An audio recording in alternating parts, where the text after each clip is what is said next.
Nous sommes sur la ligne 4, à ce moment béni de la journée où il est encore possible de s'y asseoir. Emmitouflés dans d'innombrables couches de manteaux, écharpes et bonnets, nous autres passagers, usagers comme nous appelle la RATP, transpirons discrètement à bord de ce train qui nous pousse vers le grand nord de Paname, la porte de Clignancourt. Cet endroit hors du temps et de l'espace, cet endroit magique qui éveille les 5 sens. Un dimanche à la porte de Clignancourt, vous pourrez, avec vos mains encore moites du savant mélange de transpiration et de flore bactérienne prélevée sur les barres du métro de la ligne 4, pousser vers le fond de votre gosier un Big Mac tiède, tout en vous frayant un chemin entre les corps agglomérés dans les sentiers des puces où en l'espace d'un quart d'heure vous achèterez un enjoliveur de Peugeot, 400 grammes d'olive à l'ail, un vinyle de Gilbert Montagnier et une paire de Converse tombée du camion.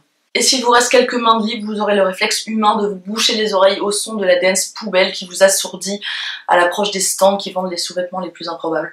Et le nez, quand vous assaille l'odeur écœurante des cuirs du bled mélangés à celle de la pisse qui remonte des caniveaux jusqu'à vos narines. Mais ce jour-là n'est pas un dimanche, et je n'irai pas jusqu'à la porte de Clignancourt, donc ces pensées ne me traversent pas l'esprit une seule seconde. Ce jour-là, tout est calme, et tandis que mon pied bat doucement la mesure du morceau qui se joue sous mon casque, je ne réfléchis à rien. J'observe. Une femme est assise en face de moi. Elle bouquine, l'air grave. D'abord, je ne la remarque pas. Mais après avoir survolé du regard les autres passagers de la rame et abouti à la conclusion désespérante que rien d'intéressant ne se présenterait à moi pendant ce trajet, un détail a attiré mon attention. Cette bonne femme avait emballé la couverture de son livre avec du papier craft. Juste du papier craft comme ça, marronasse, avec rien écrit dessus, minutieusement plié au coin et, j'imagine, scotché à l'intérieur avec la même application que je mettais il y a 15 ans à recouvrir mes manuels scolaires au mois de septembre.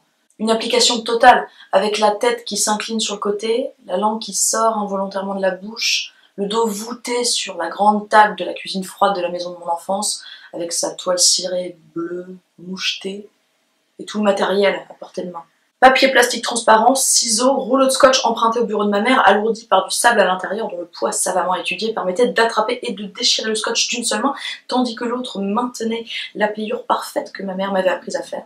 J'ai imaginé cette femme, chez elle, en train de recouvrir son livre de papier craft de la même manière, avec la même concentration qui bloque la respiration pendant quelques secondes, et la même toile cirée bleue mouchetée sur la table.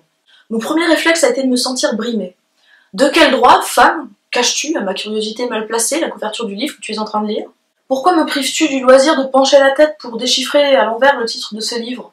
Quelle raison obscure a-t-elle bien pu te pousser à soustraire à mon regard le dessin qui agrémente cette première de couverture? Ça te plaît de savoir que les gens vont se poser la question, que les gens vont soudainement être assaillis par une irrépressible envie de savoir ce que tu lis alors qu'habituellement ils n'auraient rien eu à cirer, que les gens vont être là, face à toi, l'âme rongée par l'incertitude.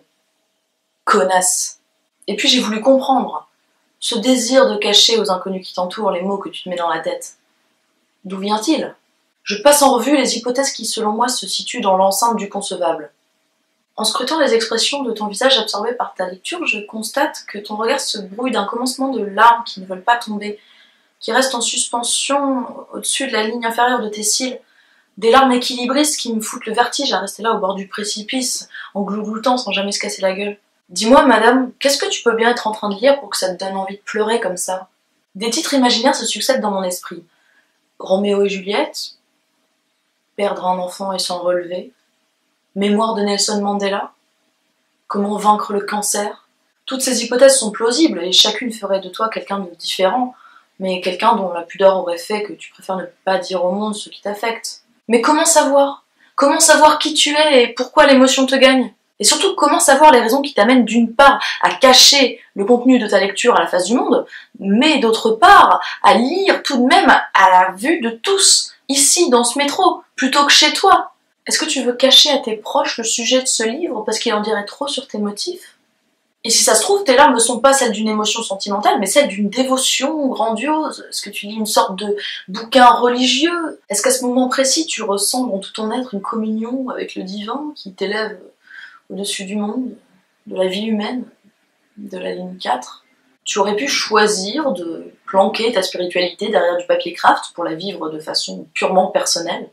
Pire que ça, est-ce que tu sais que ce bouquin est un bouquin dont il ne faut pas admettre qu'on l'a lu? D'autres titres me viennent. Mein Kampf, Gloire à l'église de Scientologie, L'épée des 2 points, Comment vont-ils conquérir le monde et manger nos enfants? Nadine Morano, Sa vie, son œuvre. Ce brainstorming avec moi-même commence à m'épuiser, alors je décide d'opter pour l'hypothèse suivante. Ce vieux roman à l'eau de rose acheté 15 centimes au puce de Clignancourt avait la couverture qui partait en miettes, alors tu l'as recouvert vite fait de papier craft pour qu'il ne passe pas l'arme à gauche entre tes doigts, et tu n'as pas estimé nécessaire de réécrire le titre sur ta couverture de fortune, parce que franchement, quel intérêt. Et puis qui aurait pu s'imaginer que ce détail ferait qu'un jour la connasse assise en face de toi dans le métro, on viendrait à s'imaginer que tu es une nazie, scientologue et homophobe sous couverture. Ce 7ème épisode de la série Dans le métro est maintenant terminé, j'espère qu'il vous a plu, en tout cas merci de l'avoir regardé, si vous avez raté les précédents comme d'habitude, ils sont en barre d'infos. Sur ce, je vous souhaite une très bonne journée, une très bonne soirée, et je vous dis à très bientôt. Oh, si tu veux, tu peux t'abonner à la chaîne, ça me fait super plaisir, en plus c'est gratuit, tu vois, ça coûte rien quoi, c'est comme un sourire, hein. Ça fait plaisir. Sinon, j'étais en train de penser qu'il y a vraiment que Gainsbourg qui peut parler sur de la musique et que c'est sur la classe. Les autres gens, c'est la muse en plus. Tu perds le rythme avec ta musique, c'est un peu la merde quoi. Moi je dis ça, je dis rien quoi. Allez, ciao.